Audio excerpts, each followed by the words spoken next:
नमस्कार मित्रांनो, मी सुरेश नेमकर तुमचं स्वागत करत आहे। आजच्या व्हिडिओमध्ये आपण डिस्कस करणार आहे पॉलिटेक्निक कॉलेजेसच्या कट ऑफ बद्दल। तर बघा मित्रांनो, जेव्हा पण आपण कॉलेजची लिस्ट बनवतो तर आपण कट ऑफ चेक करतो आणि that is a very smart move, म्हणजे प्रत्येक विद्यार्थ्यांनी करायला पाहिजे आणि तेव्हा तुमची कॉलेजची लिस्ट एक चांगली बनू शकते। मागच्या वर्षी पण आपण व्हिडिओ बनवला होता, त्यावर चांगला रिस्पॉन्स आला, तुम्ही तो व्हिडिओ सुद्धा चेकआउट करू शकता।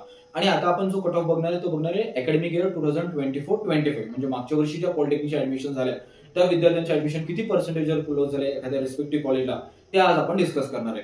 मी हा व्हिडिओ खूप जास्त डिटेल बनवण्याचा प्रयत्न करणार आहे, कारण आय कॅन टोटली अंडरस्टँड की तुमचं जस्ट 10वी झालेलं आहे आणि सगळ्या ऍडमिशन प्रोसेसचा भार तुमच्यावर आलेला आहे। कारण अनफॉर्च्युनेटली पॅरेंट्सला तेवढा अवेअरनेस नसतं किंवा समजत नाही, तर ते तुम्हालाच म्हणतात की तू बघ, तू जिथं म्हणशील तिथे ऍडमिशन करू, तूच कट ऑफ बघ, असं होऊन जाते। आणि मी पण सुद्धा या प्रोसेस मधून गेलो, कारण माझं पण पॉलिटेक्निक गव्हर्नमेंट कॉलेजमधनं झालंय। आणि जेव्हा आपण प्रोसेस बघतो, आपण 10वीत असतो, थोडं घाबरून पण जातो, तर घाबरण्याची काही गरज नाही। मी स्टेप बाय स्टेप प्रत्येक गोष्ट समजावून सांगतो। डॉक्युमेंट्सवर म्हणा, कॉलेजेसवर ऑलरेडी व्हिडिओ बनवलेले आहे, तुम्ही ते सुद्धा चेकआउट करू शकता। आणि या सगळ्या गोष्टी बघून सुद्धा तुमचे डाऊट जर रिझॉल्व्ह झाले नाही तर आपण डिस्क्रिप्शन बॉक्समध्ये गुगल फॉर्म आहे, ते गुगल फॉर्म तुम्ही फिल करा। आम्ही पर्सनली तुम्हाला रिच आउट करण्याचा प्रयत्न करू आणि तुमचे जे पण काही डाऊट्स आहेत ते पर्सनल लेवलवर सॉल्व्ह करण्याचा प्रयत्न करूया। सो चला व्हिडिओला सुरुवात करू। आता कट ऑफ कसा बघायचा, डायरेक्टली तुम्ही मोबाईलवरूनही बघू शकता आणि लॅपटॉपवर पण, असं काही कंपल्सरी नाही की लॅपटॉपवरच कट ऑफ बघता येतं। गुगलवर डायरेक्टली टाकायचं DTE कट ऑफचा OFF करायचं 2024 डायरेक्टली टाकायचं, कारण मागच्या वर्षीचा कट ऑफ आपण बघत आहे।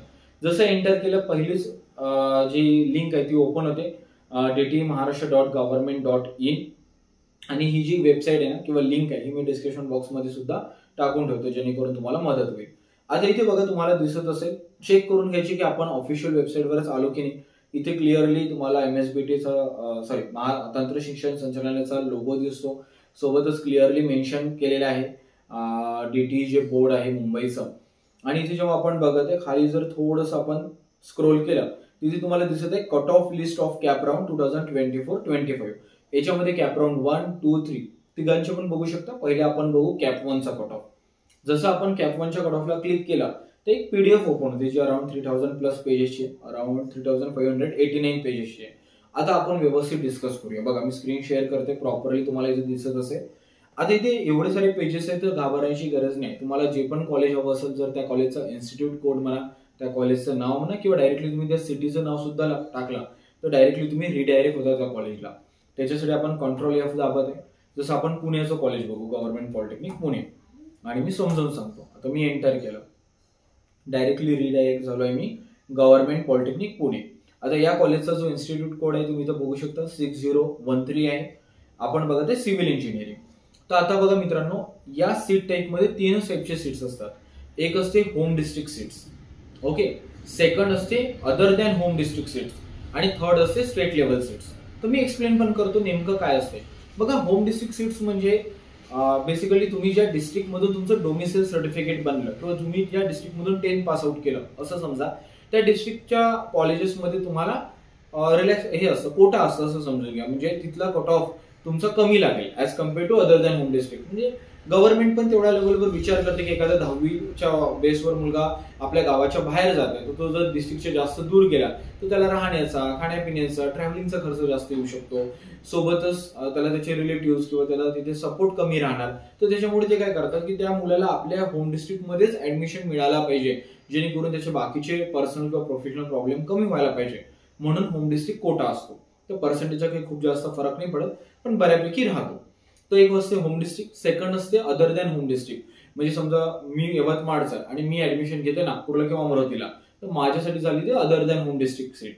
आणि थर्ड झाली स्टेट लेवल। स्टेट लेवल म्हणजे तुम्ही डिफेन्स थ्रू ऍडमिशन असेल, TFWS थ्रू वगैरे असेल, तर तुमचं काय झालं ते स्टेट लेवल कट ऑफ लागतो। आलं लक्षात? आता आपण बघत आहे होम डिस्ट्रिक्ट सीट्स। आता होम डिस्ट्रिक्ट मध्ये पण सब टाईप आहे, घाबरण्याची गरज नाही, मी 1 बाय 1 आणि खूप शांततेत सांगत आहे।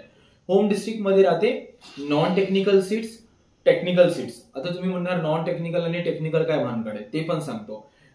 ज्या मुलांनी 8वी ते 10वी मध्ये टेक्निकल हा सब्जेक्ट ऑप्ट केला असेल ऑप्शनल म्हणून, तर त्या विद्यार्थ्यांना टेक्निकलचे मार्क्स किंवा टेक्निकलचे पेपर त्यांनी दिला असेल, तर त्या विद्यार्थ्यांना टेक्निकल थ्रू ऍडमिशन मिळते, म्हणजे त्याचा थोडासा फायदा होतो। ज्या शाळेमध्ये किंवा ज्या विद्यार्थ्यांनी नाही घेतला तर काही प्रॉब्लेम नाही, त्यांचं नॉन टेक्निकल सीट्स टाईप असतं। एवढंच आहे, तुम्हाला ताण घेण्याची गरज नाही, हे काय हे काय नाही केलं मी, काही अडचण नाही होत त्याच्यामुळे, ठीक आहे। सो आता आपण बघूया home district non technical seats allot to home district seats. तर आता इथे जर मी बघत असेल तर मी वन बाय वन समजून सांगतो. जर तुम्हाला बघायचं असेल तर मी खाली स्क्रोल करत आहे, इथे लेजेंड्स म्हणजे त्याचं लॉंग फॉर्म काय हे सुद्धा दिलंय.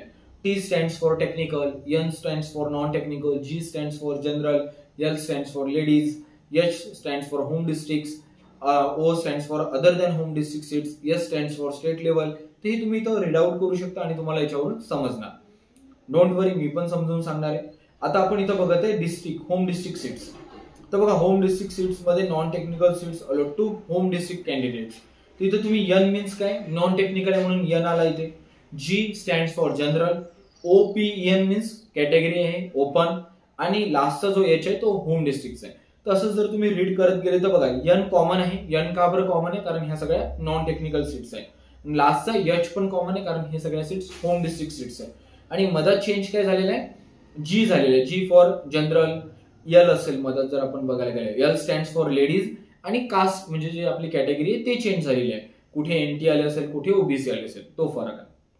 खाली जर आपण बघत आहे home district seats allot to the home district technical candidates, तर इथे पण तुम्ही बघू शकता ज्या विद्यार्थ्याचं टेक्निकल आहे तर समोर बघा Nच्या जागी T आले. T स्टँड्स फॉर टेक्निकल, बाकी सेमच आहे, काही फरक नाही. आता असं पण होते की कधी कधी होम डिस्ट्रिक्टच्या ज्या सीट्स आहे त्या होम डिस्ट्रिक्टच्या कॅन्डिडेट्सला नाही मिळत, just because of cut off खूप जास्त हाय असतो. तर इथे तुम्ही बघू शकता, किंवा त्या टाईपच्या सीट टाईपनी अप्लाय केलेलं नसतं. तर तुम्ही इथे बघू शकत असाल home district non technical seats allot to other than home district candidates. तर होते. आधी इथे तुम्ही बघा लास्ट मध्ये आपण बघत आहे स्टार्टिंगला नॉन टेक्निकल असल्यामुळे N आहे, लेडीजची सीट आहे, कॅटेगरी आहे, आणि home district candidate home seat type आहे. इथे तुम्ही बघू शकता, काही प्रॉब्लेम नाही. तर काही असं रॉकेट सायन्स नाही. आता अदर देन होम डिस्ट्रिक्ट मध्ये काय फरक येईल, लास्ट मध्ये O येत आहे. स्टार्टिंगला नॉन टेक्निकलची सीटची असेल तर N, सीट टाईप जनरल असेल तर जनरल, लेडीज असेल तर लेडीज, आणि मदत कॅटेगरी. तर एवढं रॉकेट सायन्स नाही. आता आपण एखाद्या कॅन्डिडेटचं बघू. OBC कॅन्डिडेटला आपला कट ऑफ बघायचा आहे सिव्हिल इंजिनिअरिंगचा, आणि तो पुण्याचाच आहे. तर तो काय करणार, वर जाणार होम डिस्ट्रिक्ट मध्ये, नॉन टेक्निकल आहे तर तो बघणार कुठे कट ऑफ दिसत आहे त्याला, non technical general, okay, OBC H. तर त्याचा कट ऑफ किती आहे, सिव्हिलचा 77% आहे. आलं लक्षात. आणि लेडीजचा कट ऑफ काय आहे OBCचा, तो कमी असेल त्याच्यापेक्षा. OBCचा बघा नॉन टेक्निकलचा जो कट ऑफ आहे तो 71% आहे. ते एवढं सिंपल आहे कट ऑफ बघणं. आणि हेच तुम्ही प्रत्येक कॉलेज सोबत करू शकता. असं नाही की याच कॉलेज सोबत मग तुम्ही कोणतेही कॉलेज असेल, लाईक अमरावतीचं असेल, पुण्याचं असेल, मुंबईचं असेल, नागपूरचं असेल, तर तुम्ही बघू शकता. जर तरी सुद्धा तुम्हाला समजलं नसेल तर नक्कीच तुम्ही कमेंट बॉक्समध्ये विचारा. खूप जास्त लेंथी मला व्हिडिओ बनवायचा नव्हता, पण तरी सुद्धा तुम्हाला समजण्यासाठी मी प्रत्येक डायमेन्शन क्लिअर करण्याचा प्रयत्न केला. So wish you all the best and thank you for watching.